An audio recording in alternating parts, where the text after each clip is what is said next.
Hi guys, nganamukela kule video ngizoba ne-recap yang season 3 episode 26. So uKhaya noSifako ke baleleke ekseni amemezeke ke abagadayo lapha emadomu vukani anbiza uprincipal langaphandle avuka uSifako atatazela athi yini Khaya mawucabanga usuyazi uprincipal ukuthi ithini esenze iphathi lapha athi uKhaya musukutatazela on the other side ubuhle ke usadliwe lento ebishiwo Pearl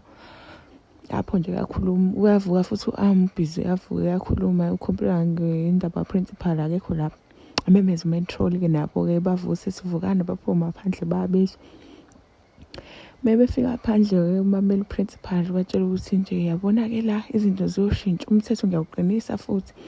senizongena u7 manje futhi senizomba namaklasi ngoSaturday nangoSunday ngoba ngathi nesikhathi esiningi anisadingi nje ukuthi nibe nesikhathi niyaganga nini hayi ke bamemeze ke abafundi ke base ngeke Saturday asikwazi babuza uKhaya ukuthi ke senza njani makunje athi ubalise asikwazi ukuthi sikhulume sonke akhuluma yedwa athi okay Khaya senzani masukana Khaya athi animeni kancane bafethu ngivuke kulaleni ngisazama ukudefrost amemeza wathi uzama ukudefrost kanjani kunjena la baphinde bakhuluma amemeza phinda bathula isiphayise thulani bafethu anikwazi ukukhuluma nonke kanyayo Khaya senza njani makusukana athi uKhaya senza njani bavela bathi hayi bamshiye bonke umshiyemi kanjalo ngapha usabhizi loku ehubana noma wahlathi loku emtshela ukuthi ube right warawara akavumelana nendlela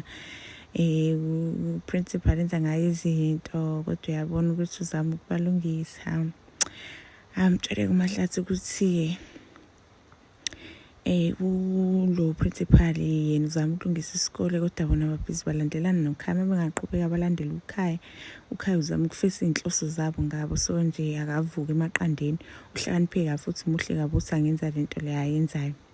ngapho Sifako ke yahamba iprincipal yamtshela ukuthi usesilungisile ispeech azosenza ku-open day usacela ukuzwisa principal hayi ungayihluphi athi ngobani athi hayi uzosenza umahlasiso speech leso asikanjani ngoba mina headboy athi nje uprincipal we headboy makuthanda wena we headboy ngoba kuthanda wena ngeke senze ihloso wethule kuzosenza umahlathi mase behamba ke nomahlathi ke belobe rounda la around the school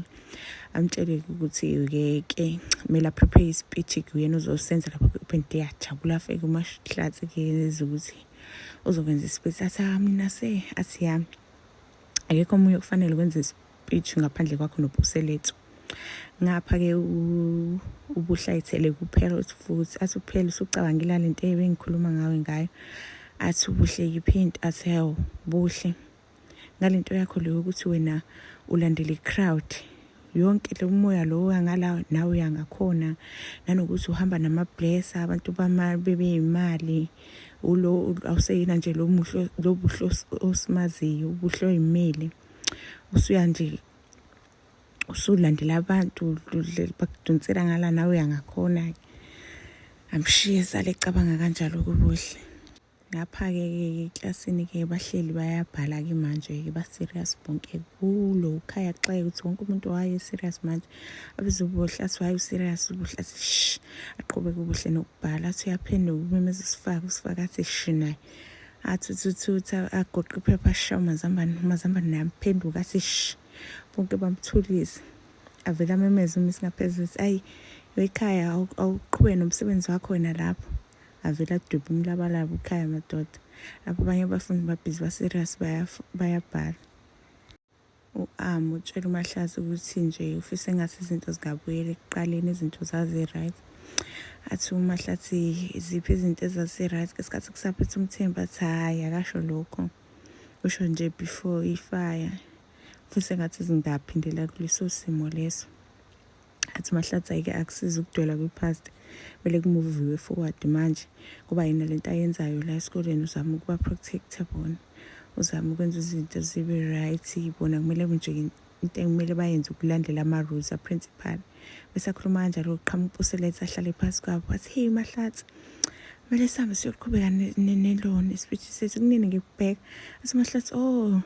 yazi asambeni ampasukuma amdonso lo useletha adonsa uMahlatsi asalu amemi kanjalo ejamile uyabona ukuthi ubuhleke kuyahamba yokhuluma noMesipheli amtshela ukuthi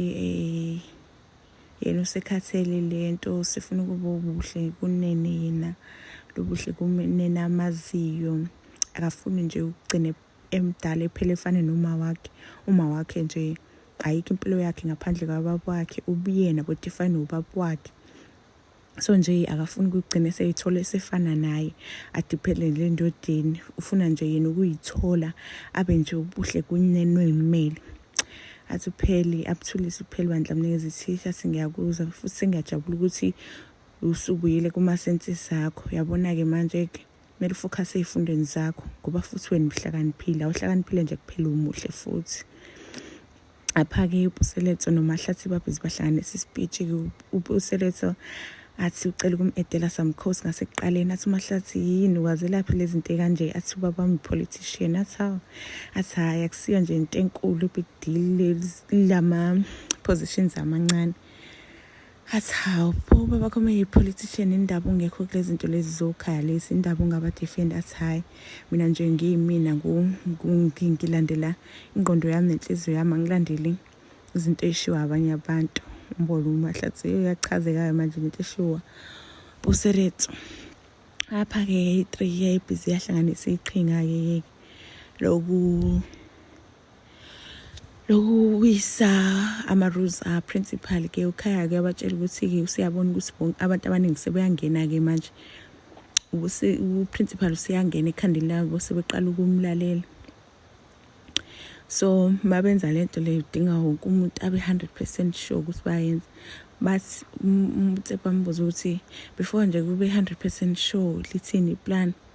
asikhulekani mina nginale iplan yabo njengoba ezokwenza open day